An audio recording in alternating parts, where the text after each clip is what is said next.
চুলা থেকে নামানোর সাথে সাথেই শেষ হয়ে যাবে। এত মজা হয় এই চাউমিনটা। আর এটা খাওয়ার পর বাসার সবাই তো বলেছে আর কখনো রেস্টুরেন্টে গিয়ে চাউমিন অর্ডার করে খাবো না। যারা যারা এই চাউমিনটা খেয়েছে তারা সবাই খুব প্রশংসা করেছে। আমার মতো এমন প্রশংসা পেতে চাইলে আপনিও বাসায় একবার হলেও ট্রাই করে দেখতে পারেন। চলুন তাহলে ঝটপট রান্নাটা দেখে নেই। প্রথমে আমি এখানে কিছু হাড় ছাড়া মুরগির মাংস ছোট ছোট করে কেটে নিয়েছি।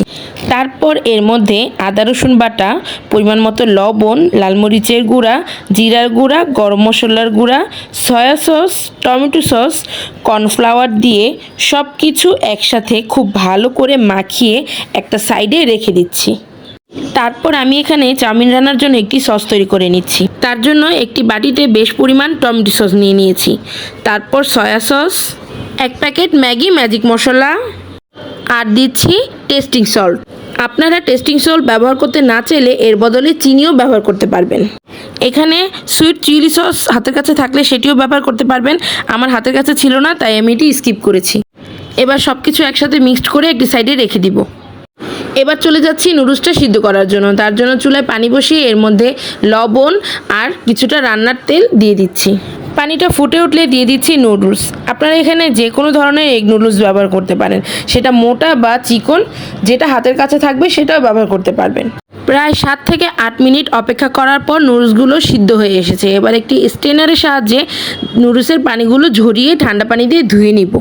চাউমিনটি রান্নার জন্য আমি এখানে কিছু সবজি কেটে নিয়েছি। আমি কিছু পেঁয়াজ বড় বড় কিউব করে কেটে নিয়েছি, কিছু গাজর, ক্যাপসিকাম আর কিছু বরবটি নিয়ে নিয়েছি এখানে। তারপর চুলায় একটি প্যান বসিয়ে এর মধ্যে কিছুটা তেল দিয়ে দিচ্ছি। তেলটা একটু গরম হয়ে এলে এর মধ্যে একটি ডিম ফেটে দিচ্ছি। সামান্য পরিমাণ লবণ দিয়ে নেড়ে চেড়ে কিছুক্ষণ ভেজে প্যান থেকে এবার তুলে নিচ্ছি।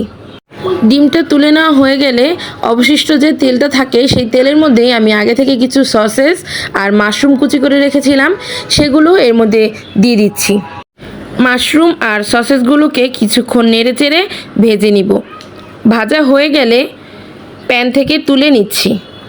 ওই একই প্যানে সামান্য কিছু তেল দিয়ে আগে যে এই চিকেনটা ম্যারিনেট করে রেখেছিলাম সেই চিকেনটা এর মধ্যে দিয়ে চুলার আঁচটা মিডিয়ামে রেখে নেড়েচেড়ে কিছুক্ষণ রান্না করে নিতে হবে। চিকেনটা সিদ্ধ হয়ে এলে তারপর চুলা থেকে নামিয়ে নিচ্ছি। প্যানে সামান্য পরিমাণ তেল দিয়ে আগে যে সবজিগুলো কেটে রেখেছিলাম সেগুলো এর মধ্যে দিয়ে দিচ্ছি। সামান্য পরিমাণ লবণ দিয়ে নেড়েচেড়ে সবজিগুলো কিছুটা সিদ্ধ হয়ে আসা পর্যন্ত অপেক্ষা করব। খুব বেশি সিদ্ধ হয়ে গেলে সবজির গায়ের রং নষ্ট হয়ে যাবে, তাই খুব বেশি সিদ্ধ করার প্রয়োজন নেই। 2 থেকে 3 মিনিট জাল করার পর চুলা থেকে তুলে নিচ্ছি। এবার প্যানে সামান্য পরিমাণ তেল আর রসুন কুচি নিয়ে কিছুক্ষণ নেড়েচেড়ে ভেজে নিচ্ছি। আপনারা এখানে তেলের বদলে বাটারও ইউজ করতে পারবেন।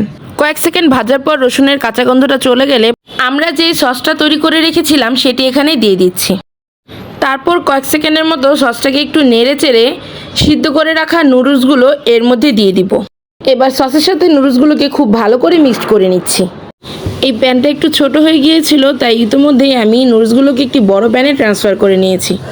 এবার এর মধ্যে একটু পরিমাণ মতো লবণ আর আগে থেকে ভেজে রাখা চিকেন, ভেজিটেবল, সসেস, মাশরুম সব কিছু দিয়ে হাই হিটে সব কিছু একসাথে মিক্সড করে নিচ্ছি। বেশ কিছুক্ষণ নেড়ে চেড়ে সব কিছুকে একসাথে আমি খুব ভালো করে মিক্সড করে নিয়েছি। এই পর্যায়ে আমি উপর থেকে কিছু মজারেলা চিজ গ্রেট করে দিচ্ছি। তারপর ঢাকনা দিয়ে ঢেকে চিজটা মেল্ট হয়ে আসা আগ পর্যন্ত একটু অপেক্ষা করব। 4-5 মিনিট পর ঢাকনাটা খুলে নিয়েছি। এর মধ্যেই চিজটা মেল্ট হয়ে গিয়েছে। এবার চুলা থেকে নামিয়ে গরম গরম পরিবেশন করে নিতে হবে। এই চাউমিনটির টেস্ট এক কথায় অসাধারণ, তাই বাসায় একবার হলেও ট্রাই করার অনুরোধ রইল। ভিডিওটি সম্পূর্ণ দেখার জন্য অসংখ্য ধন্যবাদ। আজ তবে বিদায় নিচ্ছি। আল্লাহ হাফেজ।